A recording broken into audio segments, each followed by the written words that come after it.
Hey guys, I just thought it would be maybe helpful for some of you if you watched a little bit of my processing as I'm trying to figure out problems in code.org.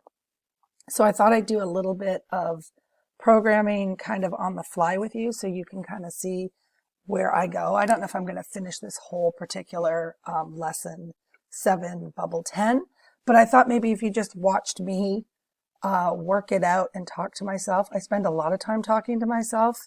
Remember the rubber ducky? The idea that you want to talk things out? Well, I talk a lot. I actually have a fake flower on my desk. That seems to be the one that I'm talking to at the moment since I don't have any rubber duckies at home with me. All right. So in this particular assignment, it's asking, I have to read through and make sure that I know what I should be doing. The one thing that I definitely always like to go to is the API documentation in case I'm not sure what that is. I can always go back to that in lesson 1 overview here, because when I click back here and then I can click on the different commands that we're learning, it will give me the overview of how to draw things and what these particular procedures let us do. So that's always a good thing to be able to go back to when we need it. So make sure that you're always looking at that. So I'm going to go to 10 and look at what it is that I'm supposed to be doing. So it's asking me to create a screen that says I love CS. And we can draw whatever we like. You can actually draw whatever you like if you want, but I'm going to, for lack of creativity, I'm going to try and draw this, and I think the heart for sure is going to be the most difficult piece for me. I'm not very good at the angles, so as you will see as you watch me go through this. So the first thing I want to do is I want to make sure that I've got a background. So I always like to organize my code based on commenting it. So I'm going to start with the background first. So that's how I'm going to do that. And then I know that the background I'm just going to make as a dot. And I want the radius to be 300. And you'll see I'm all over the place when I code because I actually really want the color, pen color. I think I'm going to do light green. Hopefully there is a light green. And we'll see. And then basically once I do this, I like to hit the run. And yeah, that's pretty good. I'll take that. So I can start that. So what I've just done now is I've just tested my code, or I'm iterating, so then I can go back through and figure out what the next piece is. So now I'm going to start to write my message. So I want to start with the I here. So I need to kind of figure out, so I'm going to reset, and I need to figure out my X and Y's using my grids. So I think I want my I to start here, probably around 160, and I think I'll put it at about 65. In the middle. So I'm going to move to 160, 65, and then I probably want to go down again 160, but then I'll probably go down to like 130, 135. So that's where I'm going to be working on. So I'm going to be going back here now, and then I'm going to be words or message. Maybe I'll call this message. And so then here I want to pen up, right? And I want to move to, and then what did I say? I said, shoot, I always forget. So I said about 160, no, I don't even know, 160, 65. I think we'll do 160, 65. So I'm going to move my guy there. Oops. I always do that. And then I'm going to go pen down. And then I want to do, what do I want to do? I want to do pen width. See, I always look and cheat on what I need to write about. Pen width. And then I think I'm going to make that pen width maybe 10 for now. We'll see what happens. And then I need pen color, and then purple.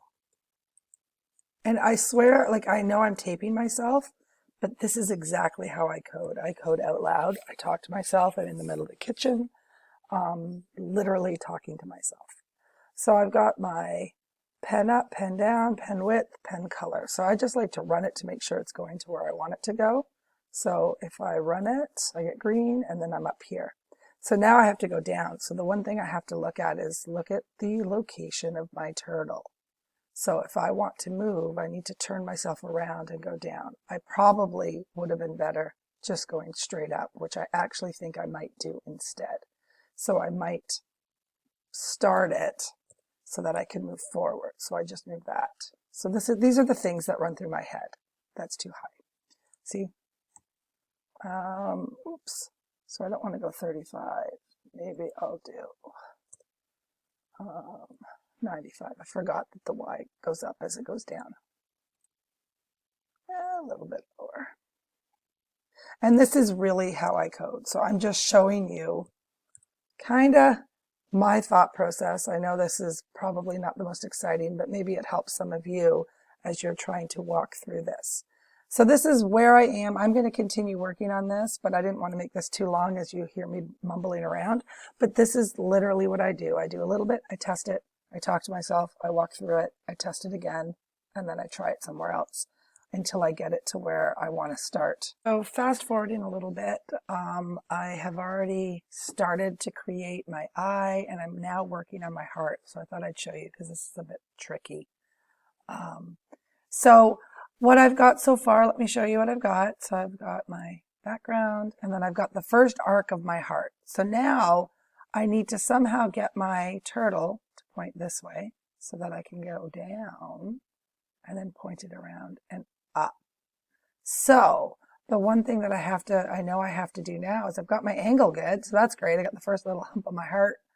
But now I need to use one of these to actually turn it the right way. So I'm going to try, oops, yeah, that's the one I want. I'm going to try turning right here, and then I'll see. I'm just going to see what does 90 degrees give me. So not what I want. So look, obviously it's not. So I just need to half that, I think. So let's see, will 45 work? What do you think? So part of this is just figuring out how this turtle runs.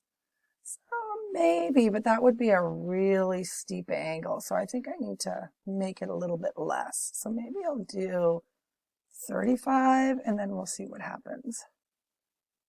That actually doesn't look too bad, because I might even go a little bit less than that, just so that I can get my angle right. So now to me, that looks good, because if I'm going to follow this down, it'll get me to about here. So then I just have to figure out how long that's going to be. So now I know right now where my X is. So I know my X is at 160. So I know that wherever I have to move to 160. Because I'm looking at my my coordinates here, right? So this is where I'm going to start putting together how am I going to move 160, and then this is 180, because this is where we've started to make my heart. So now I want to figure out where to go from there. And in fact, I think I'm going to do this so that I can see that that's the heart. So I can kind of identify it a little bit less. So I want to go to 1, that's 180, and I know I'm going to go a little bit higher. So this is where I'm going to start moving to where I need to be. Okay, so then I will come back and show you what I got in a minute. All right, just fast forward again. I just wanted to show you the end result of my picture. Of course, it's maybe not exactly the same, but this is my version of trying to make my own picture here. So I just wanted to show you how it runs.